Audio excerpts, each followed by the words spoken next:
जी। क्या इस साल में पूर्णिया एयरपोर्ट का आप शिलान्यास करके 2 साल के अंदर क्या वहाँ विमान चालू करने का कोई आपका निर्णय है? फौजी बैठ जाइए, नहीं तो लोग कहेंगे बिहार को बहुत ज्यादा दे रहे हैं। थोड़ा जमीन का जो इशू था वो भी अभी सेटल होने वाला है सर, तुरंत दीपेंद्र हुड्डा जी उसके उसमें प्रारंभ करेंगे। तो सबकी बहुत मांग है इस विषय पर, बहुत सारे माननीय सदस्यों के सप्लीमेंट्री क्वेश्चन आए।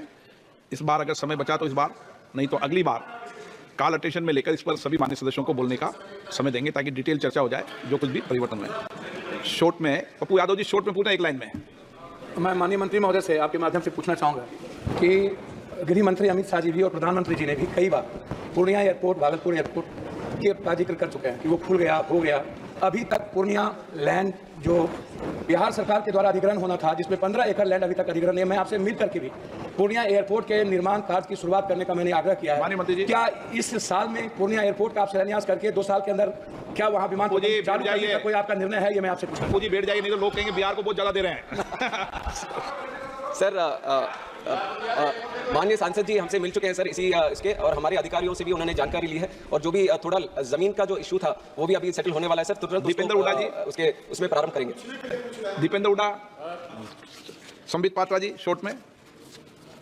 धन्यवाद, आपने ये मौका दिया है। आपके माध्यम से मैं माननीय मंत्री जी से पूछना चाहता हूं पूरी इंटरनेशनल एयरपोर्ट के विषय में।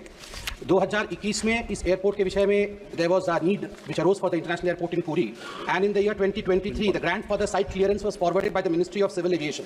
आई just want to know what is the progress in this field, because the airport is to be build in Brahmagiri tehsil, very close to the Jagannath temple, and because of the relevance of Jagannath temple and Puri being a tourist destination, this airport is of prime importance. So I would like to know through the honourable speaker as to how we have progressed in this field. Thank you sir. Puri 2021 में इस airport के विषय में there was a need which arose for the international airport in Puri, and in the year 2023 the grant for the site clearance was forwarded by the Ministry of Civil aviation.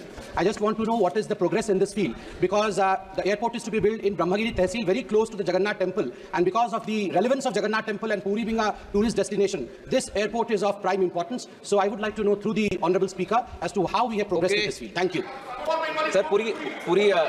पूरी जो भगवान जगन्नाथ जी का क्षेत्र वाला एयरपोर्ट है उसके संबंध में सर, ये जो एयरपोर्ट है ग्रीनफील्ड एयरपोर्ट है सर, और ग्रीनफील्ड एयरपोर्ट जब बनता है सबसे पहले स्टेट हमें लिखता है कि यहाँ ये जमीन हम तैयार कर रहे हैं कि यहाँ पे एक नया एयरपोर्ट बने, और उसी तरह जब हमें प्रपोजल मिला मिनिस्ट्री को कि राज्य वहाँ पे एक एयरपोर्ट बनाना चाहता है, तो हमने उसका इनसाइट क्लियरेंस हमने दे दिया सर। और जनरल प्रोसीजर ये रहता है after site clearance in principle approval के लिए फिर से वो राज्य डीपीआर बनाकर और उसका वो जो भी लैंड का हो, पावर का हो, वाटर का, वो सब तैयार कर वो फिर वापस हमें इन प्रिंसिपल अप्रूवल के लिए लिखता है सर। पर अभी तक हमें इन प्रिंसिपल अप्रूवल के लिए स्टेट से कोई कुछ वो आया नहीं sir. But the responsibility, because it is a greenfield airport being made on PPP mode, the responsibility lies with the state government to construct the airport. हम साइट क्लियरेंस देते हैं सर, वो दे दिया है, और अगर राज्य हमें लिखता है कि इन प्रिंसिपल अप्रूवल चाहिए तो हम जरूर उसके ऊपर कार्रवाई करके वो देंगे सर, पर अभी तक आया नहीं सर।